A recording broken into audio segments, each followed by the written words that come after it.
4월 4일 금요일 새벽 우리가 함께 묵상하실 말씀은 누가복음 19장 1절에서 10절입니다. 우리 같이 한 목소리를 읽겠습니다. 예수께서 여리고로 들어가 지나가시더라. 삭개오라 이름하는 자가 있으니 세리장이요 또한 부자라. 그가 예수께서 어떤 사람인가 하여 보고자 하되 키가 작고 사람이 많아 할 수 없어 앞으로 달려가서 보기 위하여 돌 무화과 나무에 올라가니 이는 예수께서 그리로 지나가시게 되미르라. 예수께서 그곳에 이르사 쳐다보시고 이르시되 삭개오야 속히 내려오라. 내가 오늘 내 집에 유하여야 하겠다 하시니 급히 내려와 즐거워하며 영접하기를 무사람이 보고 수군거려 이르되 제가 죄인의 집에 유하러 들어갔도다 하더라. 삭개오가 서서 주께 여짜오되 주여 보시옵소서 내 소유의 절반을 가난한 자들에게 주겠사오며 만일 누구의 것을 속여 빼앗은 일이 있으면 내 갑절이나 갚겠나이다. 예수께서 이르시되 오늘 구원이 이 집에 이르렀으니 이 사람도 아브라함의 자손이미로다. 인자가 온 것은 잃어버린 자를 찾아 구원하려 함이니라. 아멘. 오늘은 세리장 삭개오가 예수님을 만나는 장면을 함께 묵상합니다. 삭개오라고 하면 아마도 주일학교에서 이 요나 선지자와 함께 신약에서 아주 중요한 재미있는 또 시청각 자료로도 많이 만들어서 저도 주일학교를 어린이 아이들을 주일학교를 담당할 때 삭개오를 여러 번 설교했던 경험이 있습니다. 거기에서 이제 제일 강조되는 것이 키 작다라는 거죠. 그래서 저도 키가 큰 편이 아니기 때문에 제가 언젠가 그런 농담도 이 강대상 밑에 발판을 뽕나무로 만들어야 되겠다라고 여기서는 오늘 돌 무화과 나무라고 되어 있는데 키를 높이기 위해서 예수님을 보기 위해서죠. 뽕나무라고 되어 있는데 돌 무화과 나무가 더 올바른 표현이다 라고 해서 그렇게 다시 새 번역에서는 번역하고 있습니다. 돌 무화과, 뽕나무과라고도 해요. 나무의 종류가 그렇게 중요한 것 같지는 않습니다. 그렇게 높이 올라가는 나무도 아닌데요. 아마도 50cm에서 한 1m 정도만 이 높이 올라가면 사람들 키 이상을 볼 수 있기 때문에 예수님을 볼 수 있었겠죠. 높은 나무는 아닌 것 같습니다. 하지만 그가 보고자 하는 그 열심이 여기에 묻어 있다라고 할 수 있습니다. 이 보고자 한다라는 것은 어제 우리가 말씀을 묵상할 때 앞을 보지 못하는 맹인, 누가복음에서는 이름이 등장하지 않지만 그 바디메오라고 알려져 있는 그 사람도 예수를 보기를 원했죠. 바디메오가 가진 그 한계라면 이 육신의 눈이 멀어서 볼 수 없는 육체적 한계를 가졌다면 지금 이 삭개오는 키가 작고 또 사람들이 많은 관계로 키가 작아도 앞에 다른 사람들이 가로막고 있지 않으면 볼 수 있을 텐데 지금 삭개오에게 있는 그 예수님께 나아가고자 할 때 방해가 되는 것은 키가 작다는 것과 사람들이 많아서였다라고 이야기를 할 수 있습니다. 그 한계를 어떻게 극복해내는가를 오늘 묵상하기를 원합니다. 1절에 보면 예수께서 여리고로 들어가 지나가시더라 라고 이야기하고 있습니다. 어제도 말씀드렸지만 여리고는 예루살렘 밑에 있는 곳이죠.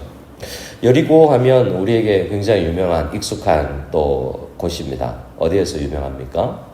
여호수아서에 보면 여리고가 있죠. 여리고성에서도 한계가 무너져 내리는 것을 보는데요. 여리고성은 사람들이 무력과 그들의 힘과 능력으로 무너뜨린 도시가 아니죠. 그들이 믿음으로 하루에 한 번씩 제사장과 말씀을 앞세우고 행진하고 또 마지막 날에는 7번 돌면서 이렇게 믿음으로 그들이 기도했을 때 함성을 질렀을 때 여리고는 무너졌고 또 그 안에도 구원받는 하나님의 백성이 있었습니다. 이 여리고에도 삭개오라고 생각하는 정말 예수 믿기 어려운 사람, 그 사람이 지금 예수님을 믿고 있는 것입니다. 삭개오라 이름하는 자가 있는데 2절에 보면 그 사람을 설명할 때 두 가지로 설명합니다. 하나는 세리장이요, 하나는 부자하다라는 것입니다. 그냥 세리가 있고 세리장이 있습니다. 그러니까 이 사람은 한 기관의 장입니다. 시장, 군수 혹은 세무처장, 상당히 그 도시에서 높은 신분을 가졌다고 할 수 있죠. 적어도 세리들 사회에서는요. 근데 우리가 아는 것처럼 세리는 백성들의 고혈을 짜서 로마 정부의 앞잡이로서 자기 동족들을 힘들게 하는 사람이죠. 그래서 죄인, 세리, 창기 이렇게 유대 사회에서는 가장 천한 사람으로 대접받고 그들은 성전에 들어갈 수 없는 종류의 사람들입니다. 게다가 그 사람은 부자죠. 그렇게 했으니까 부자라도 돼야 되지 않겠습니까? 그런 직업 가졌는데 부자라도 되고자 해서 그 유대인들로서는 가지기 힘든 직업을 가졌으니 당연히 부자입니다. 세리도 부자일 텐데 세리 장인이 밑에 있는 세리들에게도 또 어떤 상납금을 받아서 있을지 모르지만 그런 부자가 되어 있는 상태입니다. 세리장이요 부자라는 표현은 이때 당시에 유대인들이 읽으면 예수 믿기 혹은 유대교의 교인이 되기도 어려운 사람이라고 할 수 있는 그러한 이 신분적 장애를 이야기하는 것입니다. 게다가 그가 예수가 어떤 사람인가요? 보고자 하되 키가 작고 사람이 많다라는 두 번째 장벽이 있습니다. 그런데 그는 그 장벽을 이제 어떻게 해결합니까? 무엇보다 보고자 하는 그 마음이 그 모든 문제를 이제 뛰어넘습니다. 내 열망이, 내 속에서 생겨난 열망이 그 모든 문제를 해결하고자 하는 애씀이 있습니다. 하지만 우리가 아는 것처럼 우리가 아무리 애써도 우리가 스스로 예수 믿기는 참 어려운 거고 주님께서 마음을 열어주셔야 되는데요. 그러한 은혜가 그에게 있습니다. 그 사람 편에서의 열심은 어떻습니까? 4절입니다. 우리 4절 같이 읽어볼까요? 앞으로 달려가서 보기 위하여 돌무화과 나무에 올라가니 이는 예수께서 그리로 지나가시게 되밀어라. 뭔가 이 분위기 파악을 잘하죠. 예수님의 동선을 보고 길의 동선을 보고 예수님께서 저렇게 지나가시겠다. 그러면 나는 저 나무에 올라가면 예수님을 보겠구나 해서 열심으로 달려갑니다. 이 4절에 앞으로 달려간다라는 표현은 그의 마음을 표현하고 있죠. 달려가서 사람들 무리 그에게 키가 작은 것을 돌파해 나가기 위해서 돌무화과 나무를 지정했고 그 길로 달려가는 모습, 이 모든 모습은 그에게 있는 열심을 나타냅니다. 그 열심이 어디에서 어떻게 왔는지 몰라도 예수님은 소문을 들었겠죠. 세리들의 친구라는 소문이 이미 예수님의 별명이니까요. 나 같은 사람 만날 수 있다. 나병 환자들도 그랬지 않습니까? 다른 마을의 나병 환자 만나 주셨다더라 라는 소문. 그럼 나도 만날 수 있나? 라는 생각으로 예수님을 보기를 원했을 것입니다. 그리고 5절에 보면 예수님과 삭개오는 이제 눈이 마주칩니다. 예수께서 그곳에 이르사 이제 그의 생각처럼 예수님께서 그곳으로 왔습니다. 그를 보시고 둘 다 보죠. 예수님이 보고 나도 예수님을 보고 시선이 마주치는 이곳에서 이제 은혜가 임합니다. 삭개오야 속히 내려오라. 내가 오늘 너희 집에 들어가겠다라고 이야기를 해줍니다. 그래서 6절에 그가 내려와 즐거워하며 영접하고 이것은 모든 누가복음의 잔치 이미지의 대표적인 표현이 즐겁다는 것입니다.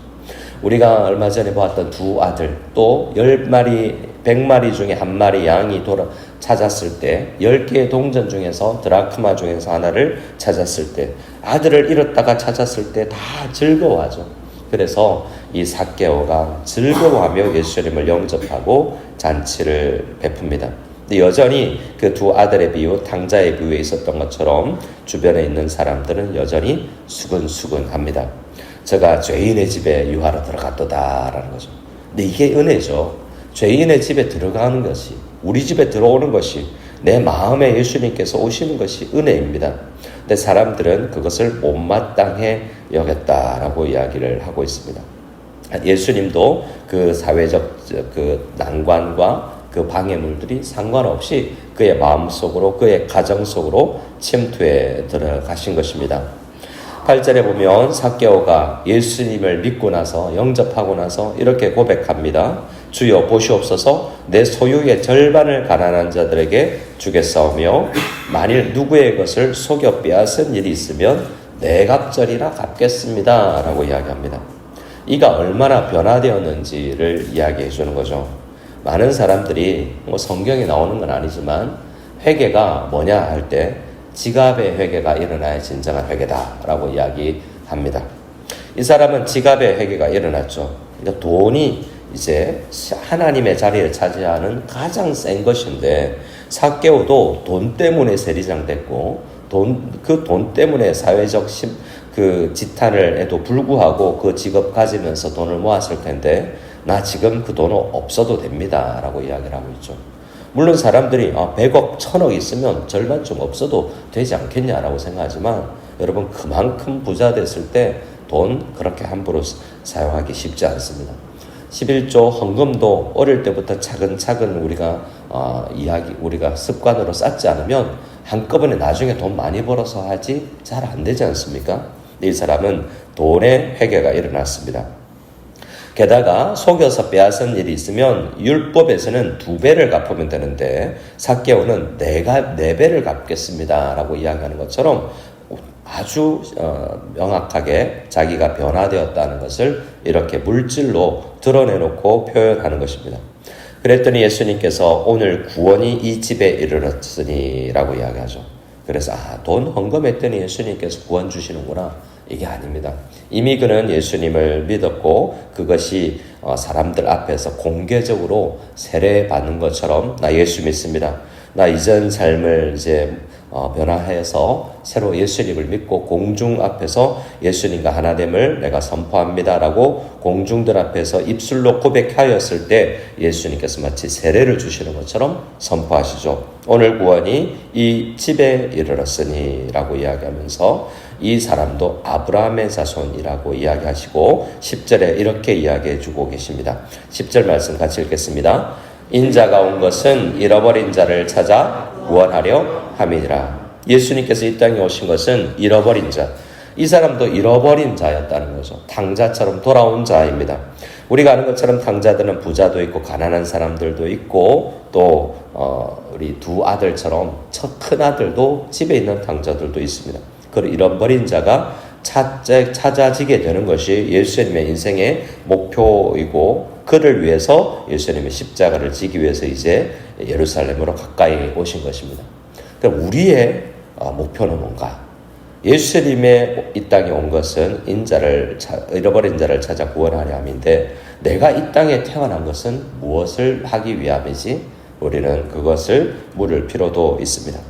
우리는 예수님을 믿기 위해서 구원받기 위해서 이 땅에 태어났지만 구원받은 우리 교회는 무엇을 해야 될 것인가 라고 할 때 예수님의 사명을 이어가야 되겠죠. 잃어버린 자를 찾아 구원하려 하는 것, 이것도 우리 인생의 가장 중요한 그러한 사명 중에 하나일 것입니다.